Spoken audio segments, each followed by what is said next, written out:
네, 오늘 하나님께서 주시는 말씀은 유다서 1장 1절부터 16절까지의 말씀입니다. 유다서 1장 1절부터 16절까지의 말씀입니다. 제가 가지고 있는 성경으로는 신약 성경 397페이지에 있습니다.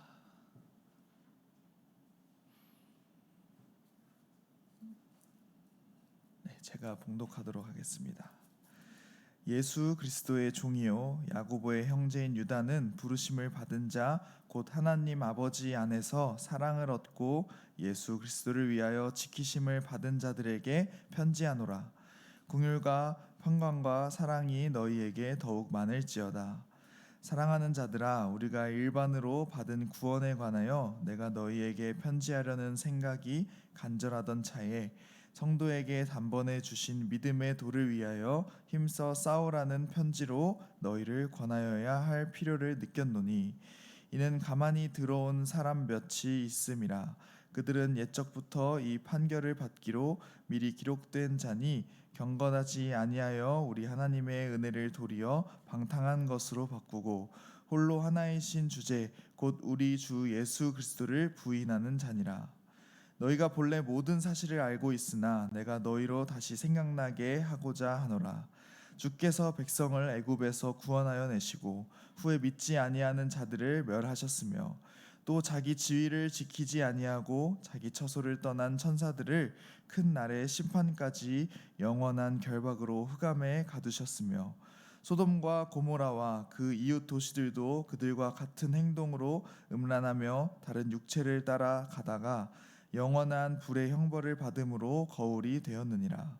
그러한데 꿈꾸는 이 사람들도 그와 같이 육체를 더럽히며 권위를 업신여기며 영광을 비방하는도다. 천사장 미가엘이 모세의 시체에 관하여 마귀와 다투어 변론할 때에 감히 비방하는 판결을 내리지 못하고 다만 말하되 주께서 너를 꾸짖으시기를 원하노라 하였거늘, 이 사람들은 무엇이든지 그 알지 못하는 것을 비방하는도다. 또 그들은 이성 없는 짐승같이 본능으로 아는 그것으로 멸망하느니라. 화 있을진저 이 사람들이여, 가인의 길에 행하였으며 삭슬 위하여 발람의 어그러진 길로 몰려갔으며 고라의 패역을 따라 멸망을 받았도다. 그들은 기탄 없이 너희와 함께 먹으니 너희의 애찬의 암초요 자기 몸만 기르는 목자요 바람에 불려가는 물 없는 구름이요 죽고 또 죽어 뿌리까지 뽑힌 열매 없는 가을나무요 자기 수치의 거울을 품은 거품을 뿜는 바다의 거친 물결이요 영원히 예비된 캄캄한 흑암으로 돌아갈 유리하는 별들이라. 아담의 7대손 에녹이 그 이 사람들에 대하여도 예언하여 이르되, 보라, 주께서 그 수만의 거룩한 자와 함께 임하셨나니 이는 뭇 사람을 심판하사 모든 경건하지 않은 자가 경건하지 않게 행한 모든 경건하지 않은 일과 또 경건하지 않은 죄인들이 주를 거슬러 한 모든 완악한 말로 말미암아 그들을 정죄하려 하심이라 하였느니라. 이 사람들은 원망하는 자며 불만을 토하는 자며 그 정욕대로 행하는 자라. 그 입으로 자랑하는 말을 하며 이익을 위하여 아첨하느니라. 아멘. 네, 우리 성도님들은 혹시 누군가를 사랑해 본 적이 있으십니까? 어떤 종류의 사랑이든 사랑하는 마음을 품게 되면 자연스럽게 그 대상을 지켜주려는 행동으로 이어집니다. 사랑하는 대상이 상처받지 않도록, 위험에 처하지 않도록, 그리고 눈물을 흘리지 않도록 노력하게 됩니다. 만약에 서로 쌍방향으로 사랑하는 관계라면 자연스럽게 서로를 지켜주겠죠. 우리는 예수 그리스도의 사랑을 받는 성도입니다. 자신은 신랑, 우리를 신부로 부르실 정도로 사랑을 표현하십니다. 이렇게 우리를 사랑하는 예수님이 우리를 지키고자 얼마나 마음을 쓰실까요?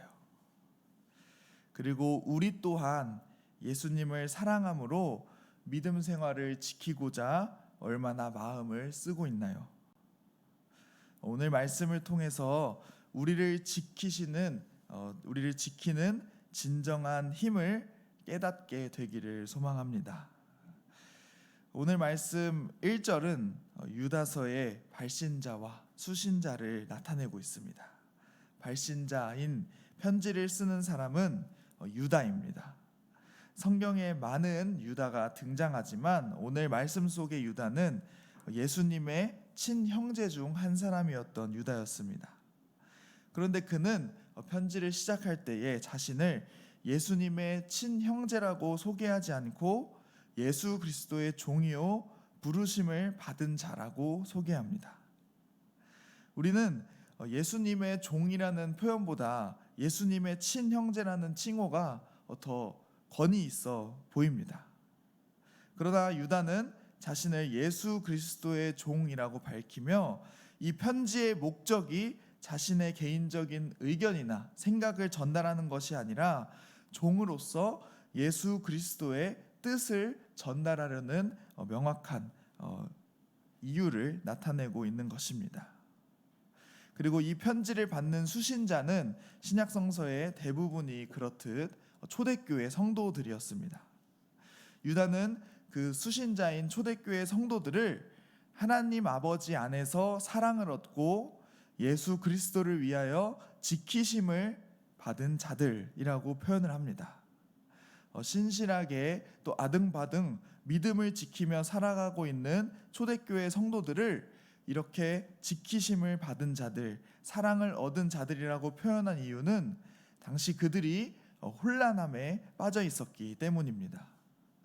복음과 예수 그리스도에 대해서 잘못된 가르침을 전하는, 거짓된 예언을 행하는 거짓 교사들이 그들을 혼란에 빠뜨렸습니다. 지금처럼 교회가 역사나 전통, 교리가 이어져 오던 것이 아니었기 때문에 그들은 쉽게 그 거짓 교사들의 유혹과 거짓말에 휘둘릴 수밖에 없었습니다. 무엇이 옳은 것인지 제대로 판단할 수 없는 혼란에 빠진 것이죠. 이러한 상황 속에서 유다는 너희가 혼란스러워도 여러분은 여전히 하나님 아버지 안에서 사랑을 얻고 있으며 하나님이 지키신다라는 위로의 말을 전하고 있는 것입니다. 그래서 3절을 보면 편지의 목적이 분명히 나오는데요. 세번역 성경으로 제가 읽어드리겠습니다. 사랑하는 여러분, 나는 여러분에게 우리가 함께 가진 구원에 관해서 편지를 써보내려고 여러 가지로 애쓰고 있었습니다. 그러던 참에 나는 이제 여러분에게 성도들이 단번에 받은 그 믿음을 지키기 위하여 싸우라고 권하는 편지를 당장 써야 할 필요가 생겼습니다. 즉 거짓 교사들, 믿음을 흔들게 하고 혼란스럽게 하는 거짓 교사들에 대항하여 믿음을 지키기 위해 힘써 싸울 것을 권면합니다. 여기서 힘써 싸우라는 말은 헬라어로 에파고니 제스다이라고 하는데 이 뜻은 운동선수가 승리를 위해 힘쓰는 만큼, 즉 올림픽에서 금메달을 따기 위해서 운동선수들이 수년간 노력하고 수년간 땀 흘리는 만큼의 힘이 들어가 있는, 그만큼의 힘을 다해 거짓 교사와 싸울 것을 권면하고 있는 것입니다. 그러면서 성도가 힘써 싸워야 하는 대상들, 거짓 교사들의 특징, 하나님의 심판을 받을 대상들을 4절에서부터 10절까지 설명합니다. 특징을 두 가지로 정리할 수 있는데요. 첫째는 구원을 얻었지만 잊어버리고 부인하는 자, 그리고 둘째는 육체를 지키지 못하는 자입니다. 먼저 첫 번째로 구원을 얻었지만 금방 잊어버리고 부인하는 자의 모습은 출애굽한 이스라엘 백성들의 모습과 같습니다. 이스라엘 백성들이 여호와 하나님의 능력으로 홍해를 건너고 구원을 얻었습니다. 그러나 곧 금송아지를 만들어 섬기었고 배고프고 목마르다며 불평불만으로 하나님을 신뢰하지 못합니다. 출애굽한 직후에, 구원을 얻은 직후에는 감사하고 감격하며 예배했습니다. 하나님을 생각하면 기쁨으로 가득했고 만나와 메추라기로 기쁨을 얻었습니다. 그러나 구원의 은혜를 되새기고 반복하지 않다 보니 그 감격이 잊혀졌고, 구원의 은혜가 잊혀지니 자신들이 누구에게 속한지 잊어버렸고 결국 현재에 만족하지 못하는 삶을 살게 되었습니다. 이를 오늘 말씀 4절에서는 하나님의 은혜를 방종거리로 만드는 사람들이라고 표현합니다. 하나님의 선물인 구원, 믿음을, 은혜를 그저 지켜보며 방관하는 태도로 보잘것없는 걸로 만들어버리는 그런 태도를 지적하고 있는 것입니다. 우리의 마음도, 우리의 삶도 동일합니다. 주어진 구원의 은혜를 되새기고 확인하고 깊이 생각해보지 않는다면 자연스럽게 예수 그리스도를 부인하는 자들이 되어버립니다. 우리에게 주어진 것에 감사함을 잃어버리고 내가 누구에게 속해 있는지 잊게 됩니다. 그리고 이러한 길의 끝은 하나님의 심판뿐이라고 말씀하고 있습니다. 둘째로는 육체를 지키지 못하는 자의 모습입니다. 이는 소돔과 고모라의 백성들의 모습과 같습니다. 7절에서 소돔과 고모라와 그 이웃 도시들도 그들과 같은 행동으로 음란하며 다른 육체를 따라가다가 영원한 불의 형벌을 받음으로 거울이 되었느니라 라고 말합니다. 음란함으로 육체를 더럽히는 일, 육체를 지키지 못하는 일이 곧 믿음을 지키지 못하는 것이며 심판의 대상이 되는 일임을 말하고 있습니다. 고린도전서 3장에서는 구원을 받은 자들의 몸은 하나님의 성령이 계시는 하나님의 성전과 같다고 이야기합니다. 그리고 그 성전은 거룩해야 한다고 말씀하십니다. 구원받은 사람이라면 그 몸을 지켜 거룩하게 하여야 한다는 것인데요. 그러나 거짓 교사들과 그들의 가르침은 그렇지 않았습니다. 베드로후서에서 거짓 교사, 거짓 선지자들을 표현하기로 그들이 허탄한 자랑의 말을 토하며 그릇되게 행하는 사람들에게서 겨우 피한 자들을 음란으로서 육체의 정욕 중에서 유혹하는도다 라고 표현합니다. 거짓 교사들은 구원과 육체의 거룩함의 문제는 별개라고 말했던 것이고, 그리고 오늘 말씀은 육체를 지키지 못한 결과 또한 멸망뿐이라고 명확하게 이야기합니다. 정리하면 유다는 혼란에 빠진 성도들에게 거짓 교사들의 특징을 설명하며 이들은 모두 하나님의 심판을 받을 것이라고 말하고 있는 것입니다. 우리는 오늘 이 말씀을 통해서 우리를 지키는 힘을 어떻게 얻을 수 있는지 깨달을 수 있습니다. 구원을 얻었지만 금방 잊어버리고 부인하는 자, 하나님의 은혜를 방종거리로 만드는 사람들, 육체를 지키지 못하여 몸을 더럽히는 사람이 되지 않기 위해서는 우리는 우리에게 주어진 구원의 은혜를 끊임없이 되새기는 반복을 해야 합니다. 더 구체적으로는 우리에게 생명을 주신 십자가를 깊이 묵상해야 한다는 것입니다. 우리에게 구원은 십자가를 통해서 이루어졌습니다. 그리고 그 십자가 고난을 통해 우리는 구원의 은혜를 충분히 깊이 생각해 볼 수 있습니다.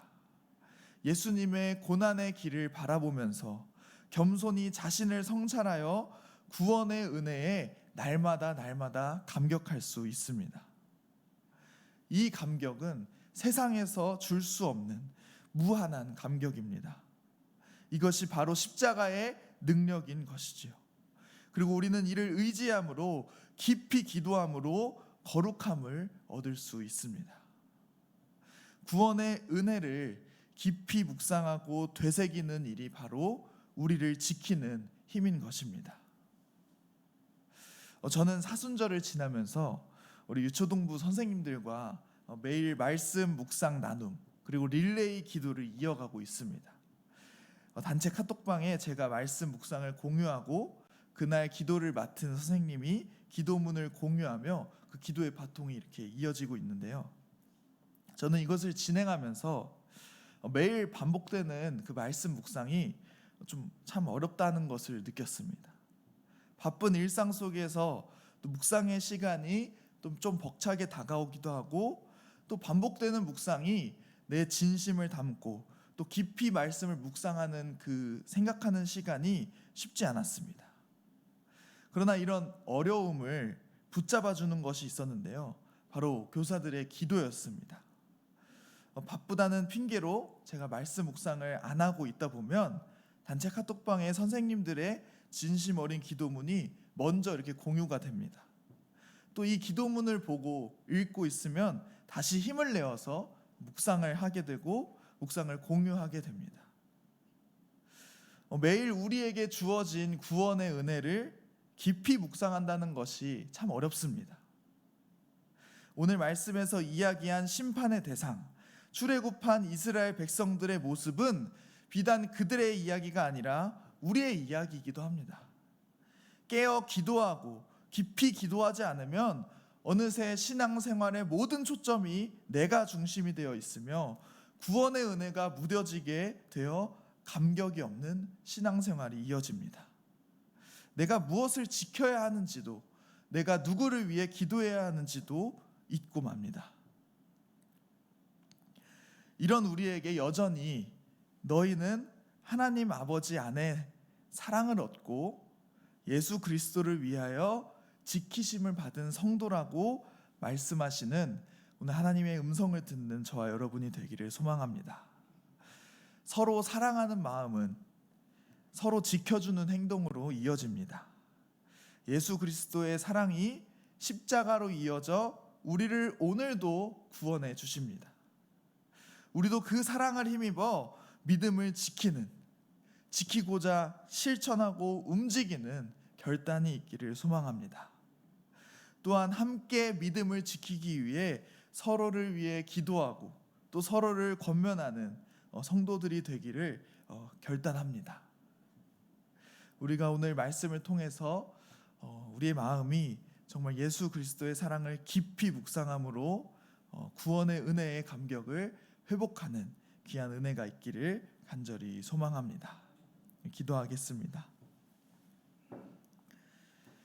사랑의 하나님, 오늘 유다서의 말씀을 통해서 우리를 지키는 힘은 구원의 은혜를 깊이 묵상하고 되새기는 이름을 깨닫게 하시니 감사합니다.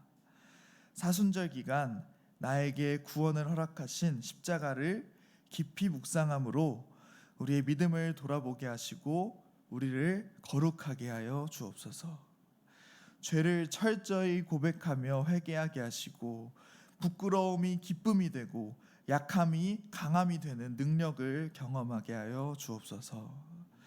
하나님, 수표교교회를 위해서 기도합니다. 교회의 머리 되신 그리스도를 본받아 선교하는 교회, 복음으로 세상의 빛과 소금이 되는 교회가 될 수 있도록 주님 함께하여 주옵소서. 또 이를 위해 힘쓰시는 김준홍 담임 목사님을 위해서도 기도합니다. 그리스도의 사랑이 끊이지 않아 차고 넘치게 도와주시고 특히 고난주간 특별 새벽 기도회를 준비하고 진행하는 과정에서 하나님의 깊고 놀라운 뜻이 드러날 수 있는 은혜가 있게 하여 주옵소서. 하나님, 다음 세대를 위해서 기도합니다. 세대가 거듭될수록 하나님의 사랑은 더욱 절실히 필요한 줄로 믿습니다. 우리의 작은 기도를 통해 그들에게 그리스도의 사랑이 흘러가게 하시고 희생과 헌신의 손길이 넘쳐나 서로를 지켜주는 다음 세대가 될 수 있도록 인도하여 주옵소서. 또한 성도님들을 위해서도 기도합니다. 근심에 빠진 성도님들이 있다면 주를 바라보게 하시고 주를 바라볼 때 기적을 경험하게 하여 주시고 또 주의 성도들이 신앙이 주저앉아 있지 않고 표대를 향하여 달려나아갈 수 있는, 힘써 싸워 이길 수 있는 주님의 자녀들이 될 수 있도록 인도하여 주옵소서. 구원의 은혜가 회복되고 예배의 감사함이 감격이 회복되길 간절히 기도합니다. 예수님의 이름으로 기도합니다. 아멘.